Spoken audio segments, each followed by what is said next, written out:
এখন আমার ID hack করে আমার নামে এত জঘন্য একটা বিষয় চালিয়ে দেওয়া হয়েছে। এখন বলবেন যে আপনার এই কলাটা খাইলো কে?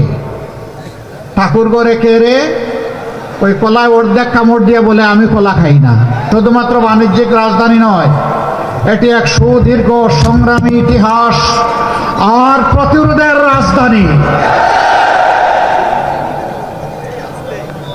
বাংলাদেশে ৭১ সালে স্বাধীনতার ঘোষণা এখান থেকেই হয়েছিল। আপনাদেরই এক গর্বিত সন্তান সবার আগে চিৎকার দিয়ে বলেছিলেন উই রিবর্ন। তিনি হচ্ছেন এলডিপির সম্মানিত সভাপতি ডক্টর কর্নেল অলি আহমদ বীর বিক্রম। জিয়াউর রহমান সাহেবকে হাতে ধরে সামনে এগিয়ে নিয়ে গিয়েছিলেন। চট্টলাবাসী আপনাদেরকে স্যালুট। এই গর্বিত ইতিহাসের আপনারাই সূচনা করেছিলেন। কেন? তিনি আজকে আক্ষেপ করে বলেন, আমি লড়াই করেছি রণাঙ্গনে, আমি জাতীয়তাবাদী দল গঠনে আমি ছিলাম দ্বিতীয় ব্যক্তি জিয়াউর রহমান সাহেবের পরে। তিনি এখন বলেন আমি এখন বিএনপিতে নাই, আমি থাকতে পারি না, কারণ এটি জিয়াউর রহমান সাহেবের বিএনপি নয়। তিনি বলেন এটি বেগম জিয়ারও বিএনপি নয়। তিনি আরেকটি কথা বলেন, সেটা আমি বলতে চাই না, তার মুখ থেকে আপনারা শুনে নেবেন। সম্মানিত ভাইরা, আমরা তো সকলেই মজলুম ছিলাম টানা 15 বৎসর, আমরা আরেকটু বেশি। আমাদের উপর তাণ্ডব শুরু হয়েছিল 2006 সালের 28 অক্টোবর।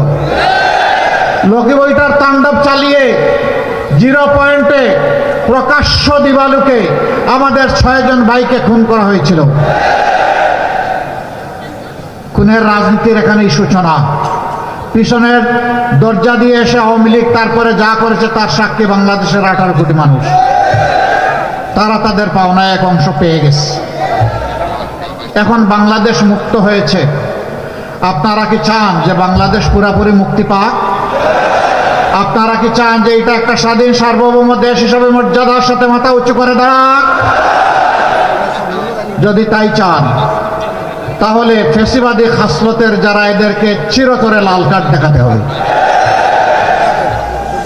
আফসোস,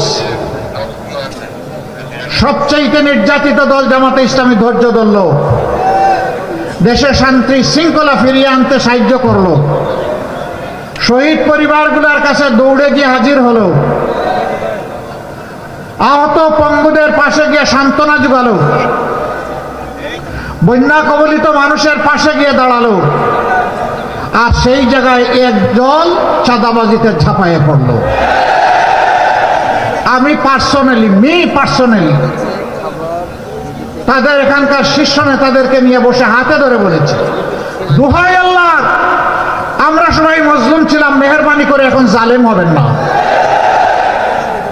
মানুষকে কষ্ট দিবেন না, চাঁদাবাজি বন্ধ করুন, অমুক আলম তমুক আলমের সাম্রাজ্যের পাহারাদারি বন্ধ করুন।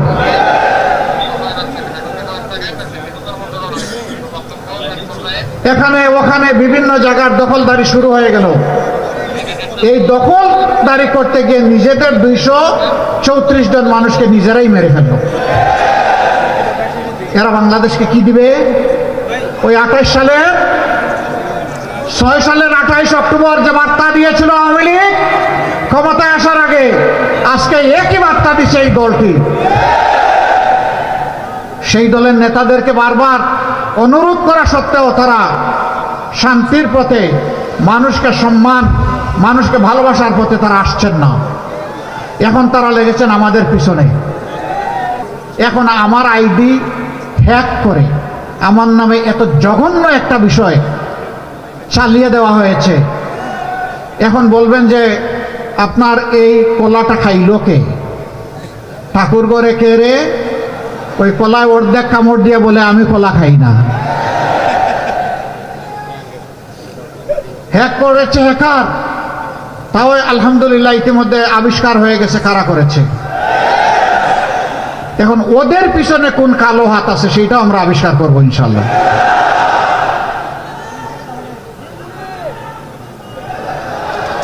এখন কার কথা বলবো, লাল ভাই সাহেবের কথা বলবো না কালো ভাই সাহেবের কথা বলবো?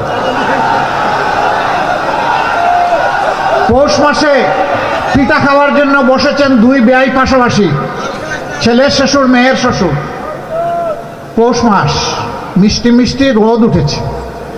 তাই একজন হঠাৎ করে বাড়ির মালিক যে ডাক দিছে, লাল ভাই সাহেব একটু আসেন।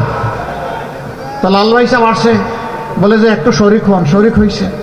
এখন আরেক ব্যয় যিনি এসেছেন তিনি হা করে লাল ভাই সাহেবের দিকে তাকাই আছে, খাওয়া দাওয়া ভুলে গেছে। উনি আর খাই নাই। তো ওই পাড়াপড়শি লোকটা চলে যাওয়ার পরে বাড়ির মালিক জিজ্ঞেস করলে, ব্যয় সাহেব কি হলো? আমার একজন লোককে ডেকে, এখানে আত্মীয়কে ডেকে আপনার সাথে খাইতে বসাইলাম, আপনি খাওয়া বন্ধ করে দিলেন। ওই যে আপনি যখন তার লাল ভাই সাহেব বলে ডাকলেন, সে যখন এখানে আসলো, তার চেহারা দেখে আমি আল্লাহ শুকরিয়া আদায় করে বললাম, ইনি যদি লাল ভাই সাহেব হন তাইলে এলাকার কালো ভাই সাহেবের হালত কি?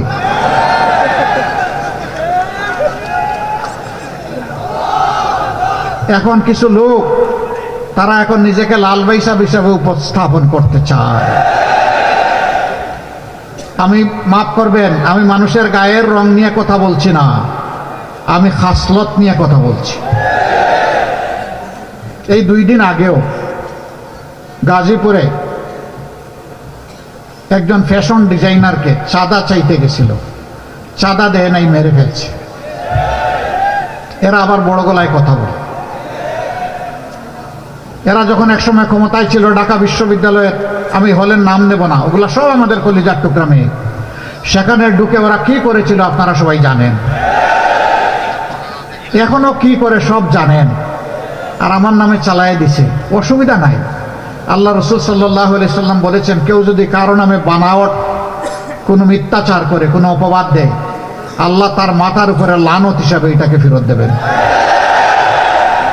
মহান আল্লাহ সাক্ষী, এই ধরনের নোংরা কথা তো দূরের কথা, এ ধরনের নোংরা চিন্তা আমরা জীবনেও করি নাই। আমাদের মা বাপ এই শিক্ষা আমাদেরকে দেন নাই। এখন বলবেন, এখন হয়তো আপনারা বলবেন যে মাঘ মাসে মাথা এত গরম হইল কেন? এটা তো চৈত্র মাসে গরম হওয়ার কথা। মাঘ মাসে গরম হয়েছে কি কারণে জানেন? জুলাই যোদ্ধাদেরকে যারা তুচ্ছ তাচ্ছিল্য করেছিল, জুলাইকে যারা স্বীকৃতি দেয়নি, সেই তরুণ সমাজ ইতিমধ্যে জাতিকে একটা বার্তা দিয়েছে।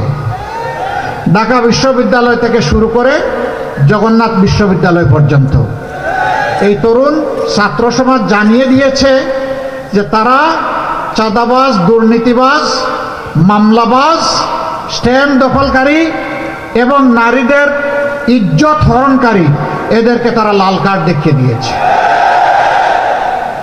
এরপরে নির্বাচনগুলো ঠেকিয়ে দেওয়া হয়েছে ভয়ে। যেখানেই হচ্ছে সেখানেই দুর্গের পতন। না, জনজুয়ার এইভাবে আটকানো যাবে না।